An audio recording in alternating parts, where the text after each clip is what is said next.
झारखंड में एक बार फिर ईडी की बड़ी कार्रवाई हुई है और हम आपको बता दें कि झारखंड मुक्ति मोर्चा के नेता अंतु तिर्की के कई ठिकानों पर कल छापेमारी हुई थी और अब अंतु तिर्की समेत 4 लोगों को प्रवर्तन निदेशालय ने गिरफ्तार कर लिया है। जमीन कारोबारी विपिन सिंह को गिरफ्तार किया गया है और इसके साथ ही प्रियरंजन और इरशाद नाम के कारोबारी की भी गिरफ्तारी हुई है। जमीन घोटाला मामले में ईडी ने ये गिरफ्तारी की है। कल रांची समेत 9 ठिकानों पर ईडी ने छापेमारी की थी और इस छापेमारी के बाद अब कार्रवाई भी शुरू हुई है। 4 लोगों को गिरफ्तार किया है। झारखंड मुक्ति मोर्चा के नेता अंतु तिर्की समेत 4 लोगों को ईडी ने गिरफ्तार किया है। एक बड़ी कार्रवाई ईडी की तरफ से झारखंड में। झारखंड के जमीन घोटाला मामले से जुड़ा ये पूरा मामला है जिसमें अंतु तिर्की झारखंड मुक्ति मोर्चा के नेता को गिरफ्तार किया गया है और उनके साथ जमीन कारोबारी विपिन सिंह, प्रियरंजन और इरशाद नाम के कारोबारी को भी गिरफ्तार किया गया है। ईडी ने कल रेड की थी, छापेमारी की थी अंतु तिर्की के कई ठिकानों पर और उसके बाद पूछताछ जो हुई थी, उस पूछताछ के बाद जो इनपुट्स मिले हैं, जो जानकारी मिली है, उसके आधार पर 4 लोगों को गिरफ्तार किया है ईडी ने। प्रियरंजन और इरशाद ये 2 कारोबारी हैं जिन्हें गिरफ्तार किया गया है। इसके साथ ही जमीन कारोबारी विपिन सिंह को भी गिरफ्तार किया गया है। झारखंड मुक्ति मोर्चा के नेता अंतु तिर्की को गिरफ्तार किया गया है। 4 लोगों की गिरफ्तारी हुई है ये जमीन घोटाला मामले में। मधुकर आनंद हमारे संवाददाता इस वक्त हमारे साथ जुड़े हुए हैं। कार्रवाई लगातार जारी है, कल रेड और आज गिरफ्तारी। मधुकर जी बिल्कुल, देखिए कल जिस तरह से लगभग आधे दर्जन जगहों पर ईडी ने जमीन घोटाला से संबंध में छापेमारी की, उसी समय ये बात अंदाजा तो हो ही गया था कि कई तरह की पूछताछ के दौरान इस तरह के इनपुट ईडी को मिले हैं जिसके आधार पर जेएमएम नेता अंतु तिर्की, खास करके ये जो अंतु तिर्की है, इसने भी बरियातू की उसी जमीन को बेचने की अलग अलग ढंग से कोशिश की। जो सद्दाम की गिरफ्तारी हुई है, उस सद्दाम को जो फर्जी डीड बनाता था सद्दाम, उसकी गिरफ्तारी के बाद जो कुछ बयान में सामने आया, जिन लोगों के नाम सामने आए, उसके आधार पर ये छापेमारी की गई थी और कुल 4 लोगों को देर रात ईडी गिरफ्तार करके ले गई है।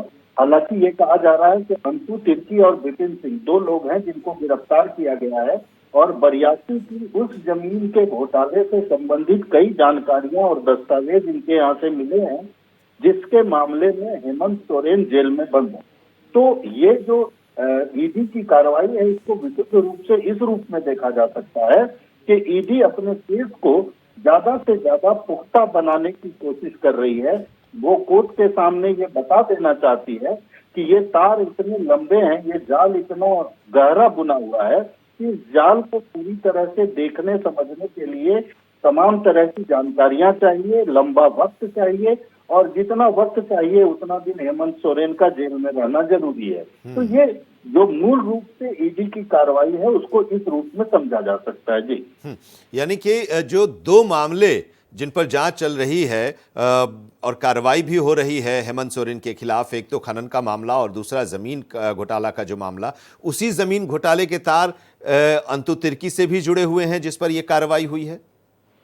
जी बिल्कुल, देखिए ईडी को जो हम लोगों के सूत्र बताते हैं, क्योंकि ईडी की कोई जानकारी तो औपचारिक निकलती नहीं है, लेकिन जो सूत्र बताते हैं उसके मुताबिक जो फर्जी डीड बनाने वाला, जिसने हेमंत सोरेन वाली जमीन का भी फर्जी डीड बनाया था, ये सेना की जमीन है, तो फर्जी डीड बनाने वाले सद्दाम के साथ अंतु तिर्की के पैसे के लेन देन के संबंध में सबूत मिले हैं ईडी को।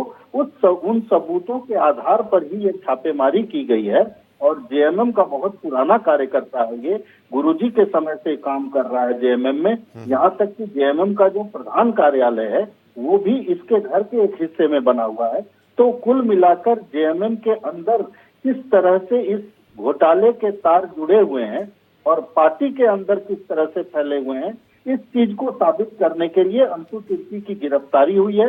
अब अंतु तिर्की से और पूछताछ होगी, उसका सारा डाटा खंगाला जाएगा और तमाम दस्तावेजों की जांच होगी और उसके बाद ये साबित होगा, जिस तरह की स्थितियां बन रही हैं लगता है कि ये साबित होगा कि किस तरह से जेएमएम के और भी कई कार्यकर्ता हैं जो कि इस तरह की जमीन की अवैध कालाबाजारी में, अवैध धंधे में फंसे हुए हैं, और वो कहीं ना कहीं हेमंत सोरेन बतौर मुख्यमंत्री उन लोगों को अपने इस काले धंधे में सहयोग कराते थे, उनको इन्वॉल्व रखते थे। जी, कल जब ये छापेमारी हो रही थी उस दौरान भी आपने कहा था कि ये अंदेशा है और जिस तरह की छापेमारी के बाद अंतु तिर्की की गिरफ्तारी संभव हो सकती है। गिरफ्तारी कब हुई? कल देर रात या आज सुबह? और अब क्या आगे का प्रोसेस, क्या कोर्ट में भी पेश किया जाएगा?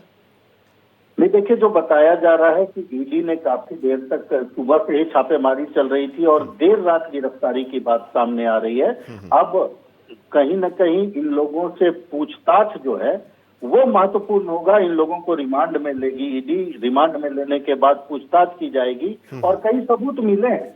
जो जानकारियां मिल रही है कि कई सबूत मिले हैं पहले ही सद्दाम के, न सिर्फ बयान से बल्कि उसके व्हाट्सएप चैट और तमाम तरह के अकाउंट वगैरह को खंगालने के बाद ये सामने आया है कि अंतु तिर्की और सद्दाम के बीच में आपस में पैसे का लेन देन हुआ है, जो लेन देन इसी जमीन से संबंधित है, क्योंकि इसी जमीन के एक तरफ के हिस्से को बेचने की प्रक्रिया में अंतु तिर्की भी लगा हुआ था। तो ये जानकारियां मिल रही है। तो इस तरह से पूरी तरह से ये साबित होता है कि अंतु तिर्की भी उस जमीन के कारोबार में लिप्त था। और दूसरी तरफ उसी जमीन के कारोबार में या उसी जमीन के अवैध कब्जे के को लेकर के हेमंत सोरेन भी जेल में है। तो तार सबों के आपस में जुड़ रहे हैं। जी ठीक, बहुत बहुत शुक्रिया। इस पर आगे भी हम आपसे अपडेट लेते रहेंगे। इस जानकारी के लिए शुक्रिया मधुकर आनंद आपका।